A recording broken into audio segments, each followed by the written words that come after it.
नमस्कार प्यारे बच्चों, कैसे हैं आप सब। आशा करती हूँ आप सब अपने घर में स्वस्थ होंगे। मैं हूँ आपकी हिंदी अध्यापिका दीपा त्यागी और आज हम करेंगे आगाज़ हिंदी पाठ्य पुस्तिका का पाठ 9 सीखो। सीखो है बेटा इसका शीर्षक और जो इसके कवि हैं उनका नाम है श्री नाथ सिंह जी। श्री नाथ सिंह जी। बेटा इस कविता में हमें प्रकृति के माध्यम से ये बताया गया है कि प्रकृति से हमें क्या क्या सीख लेनी चाहिए। तो आशा करती हूँ आप मेरे साथ इस कविता का गान अच्छे से करेंगे।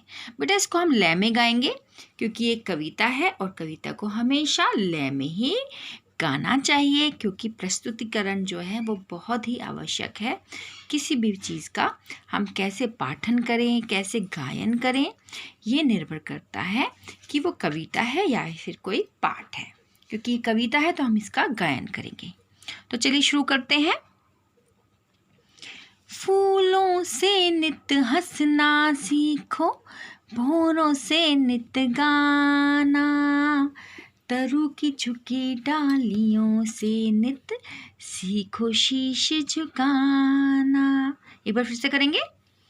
फूलों से नित हंसना सीखो, भौरों से नित गाना, तरु की झुकी डालियों से नित सीखो शीश झुकाना। ये देखो क्या है, फूल कैसे हंस रहे हैं ना। आप भी तो नन्हे मुन्ने फूल हो, आपको भी ऐसे ही हंसना मुस्कुराना चाहिए। और जो भौरे हैं, भौरे क्या करते हैं, हमेशा गाते हैं गुन गुन, है ना। तो आपको भी गुनगुनाते रहना चाहिए। आप में से कितने अच्छे हैं जो बहुत ही अच्छे गायक हैं। मैंने देखा है बहुत सारे वीडियोस में आप बहुत अच्छा गाते हो। तो आपको भी गाना चाहिए। कैसे, मस्ती में, जैसे भौरे गाते हैं। तरु क्या होता है, तरु होता है बेटा जो पेड़ होते हैं ना, वृक्ष। तो तरु की जो झुकी हुई डालियां हैं उनसे हमें क्या सीखना चाहिए, हमें सीखना चाहिए शीश झुकाना, अपने गुरु को प्रणाम करना, अपने बड़ों के आगे झुकना, अपनी गलती मानना। तो वो हम किससे सीख सकते हैं, जो तरु है, जो पेड़ हैं उनकी डालियों से, क्योंकि वो हमेशा झुकी हुई होती हैं। आगे बढ़ते हैं, चलो। सीख हवा के झोंकों से लो, हिलना जगत हिलाना, दूध और पानी से सीखो, मिलना और मिलाना, मिलना और मिलाना। देखो बेटा, हवा के झोंके देखो कैसे आते हैं। हवा के झोंके सब कुछ हिला देते हैं। हिलने से क्या मतलब है कि हमें हमेशा एक्टिव रहना चाहिए। अगर आप एकदम एक्टिव रहोगे, आपको देख के बाकी लोग भी बहुत ज़्यादा चेतना में आ जाएंगे। जैसे कि कुछ लोग होते हैं ना कि आपको देख के उनको प्रेरणा मिलती है कि देखो ये कितने एक्टिव होते हैं, कितना काम करते हैं। तो आपको हमेशा एक्टिव रहना चाहिए। हिलना और हिलाना से ये मतलब है। दूध और पानी से हमें क्या सीखना चाहिए, आप एक गिलास में दूध ले लो और एक गिलास में पानी ले लो और उनको आपस में मिलाओ। आपको पता ही नहीं चलेगा दूध कौन सा है और पानी कौन सा, वो इतने अच्छे से घुल मिल जाएंगे। ऐसे ही हमें आपस में सद्प्रेम रखना चाहिए, मिलना चाहिए, मिलाना चाहिए, यानी कि हमें आपस में प्रेम भाव रखना चाहिए और सबको भी यही सिखाना चाहिए कि हम प्रेम से रहें।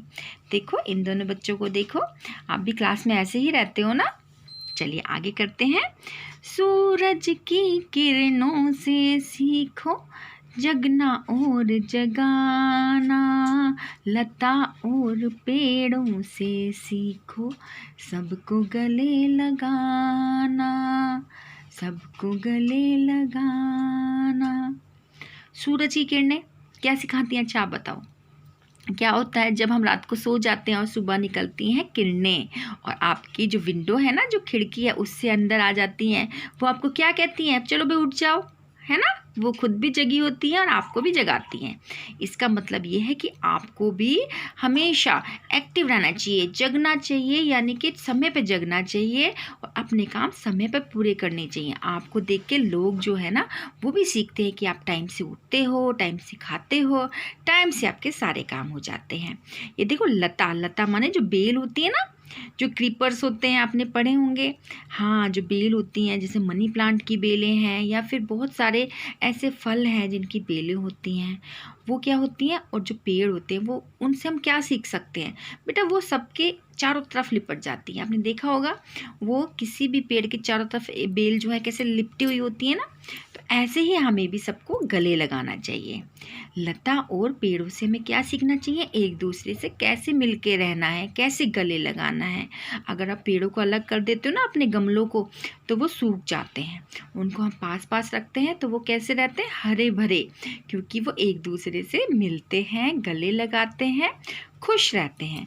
तो आगे चलते हैं अगले पेज पर।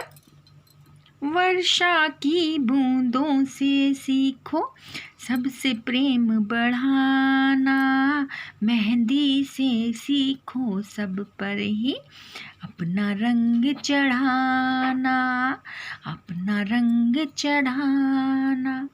बेटा वर्षा की बूंदों से आप क्या सीख सकते हो।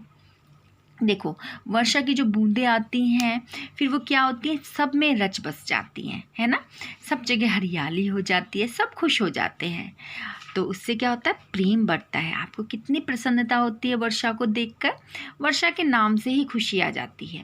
तो आपको भी ऐसा बनना चाहिए कि आपका नाम कोई सुने और वो खुश हो जाए।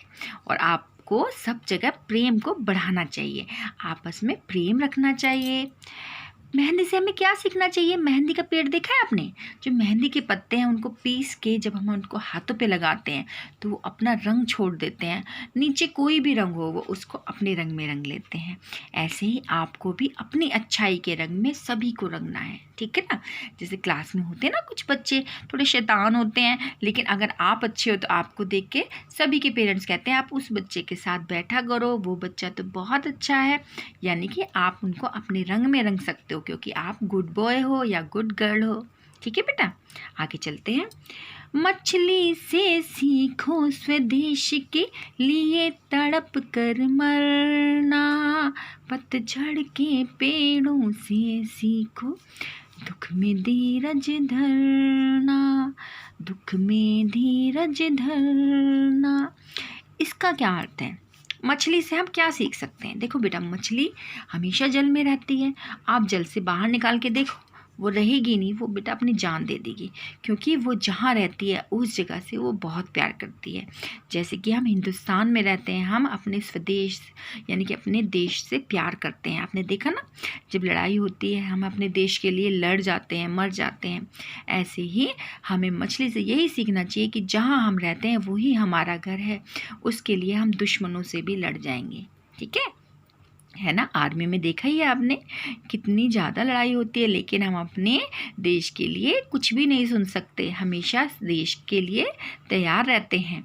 ऐसे ही आगे पढ़िए। पतझड़ के पेड़ों से सीखो दुख में धीरज धरना।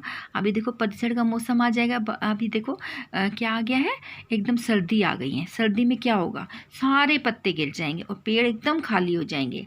ये होते हैं बेटा, ऐसा लगता है सब जगह दुख ही दुख है। जैसे ना पेड़ों को अगर हम देखें तो ऐसा लगेगा पेड़ कितना दुखी है, लेकिन वो धीरज रखता है। वो अच्छे टाइम यानी कि बरसात का यानी कि स्प्रिंग का इंतज़ार करता है, जब बसंत ऋतु आती है और उसमें नए पत्ते आते हैं, नए फूल आते हैं। यानी कि वो दुख में भी धीरज धरता है और वो उस टाइम का इंतज़ार करता है जब उसमें नए पत्ते आएंगे। तो बेटा हमें भी धीरज धरना चाहिए। कोई भी परेशानी आ जाए, कुछ भी हो जाए, हमें कभी भी हार नहीं माननी चाहिए। ठीक है, चलिए आगे चलते हैं। पृथ्वी से सीखो जीवों की सच्ची सेवा करना, दीपक से सीखो जितना हो सके अंधेरा हरना। देखो बेटा, पृथ्वी से आप कैसे सीख सकते हो। पृथ्वी होती है हमारी कितनी महान, उस पे हम सब रहते हैं, है ना।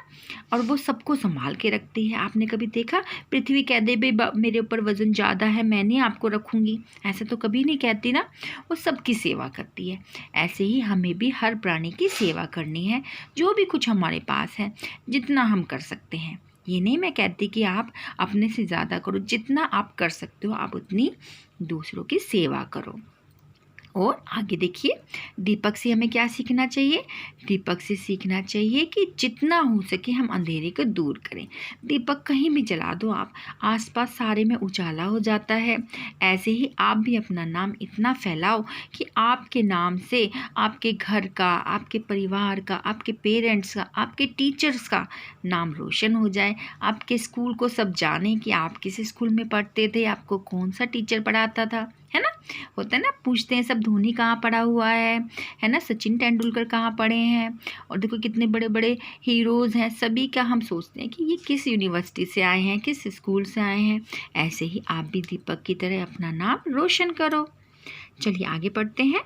जलधारा से सीखो आगे, जीवन पथ पर बढ़ना, और धुएं से सीखो हरदम, ऊंचे ही पर चढ़ना। बेटा जलधारा क्या होती है? जलधारा यानी कि जो पानी बहता होता है ना, वो बहता पानी देखा है आपने? कभी वो पीछे चलता है, वो आगे ही चलता है। कभी भी झरना होगा, वो एकदम झरने से दूसरी जगह, नदियों में, समुद्र में बढ़ता ही जाएगा, यानी कि कभी वो रुकता नहीं है, चलता ही जाता है। तो हमें भी अपने जीवन में हमेशा आगे बढ़ना चाहिए। कई बार होता है ना कि नहीं, हम नहीं पढ़ पाए, या मैम हमारे मार्क्स कम हो गए, अब हम क्या करें? कोई बात नहीं, उसके बाद आप फिर से अपने अंदर उत्साह लाओ, फिर से आप प्रैक्टिस करो, और देखो आप कैसे उन्नति की राह पर आगे बढ़ोगे। ऐसे ही धुआं पता है क्या होता है? जब हम आग जलाते हैं, उसमें से निकलता है ना धुआं, जो आँखों में लगता है, वो हमेशा ऊपर को चढ़ता है। आपने देखा होगा इंडस्ट्रीज़ में से धुआं निकलता है, कहीं लकड़ियाँ जल रही होती हैं, वहाँ से धुआं निकलता है। तो उससे हम क्या सीख सकते हैं? वो हमेशा ऊपर की तरफ जाएगा, कभी धुआं नीचे नहीं फैलता, हमेशा ऊपर आसमान में जाएगा। तो हमें भी ऐसे ही ऊंचे बनना है, आगे बढ़ना है। ठीक है बेटा।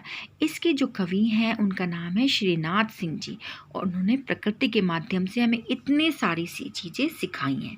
तो मैं भी चाहती हूँ कि आप भी अपने गार्डन में, अपनी प्रकृति से या अपने आसपास के माहौल से क्या सीख लेते हैं वो मुझे बताएं, और हम ये कक्षा में डिस्कस करेंगे। ठीक है।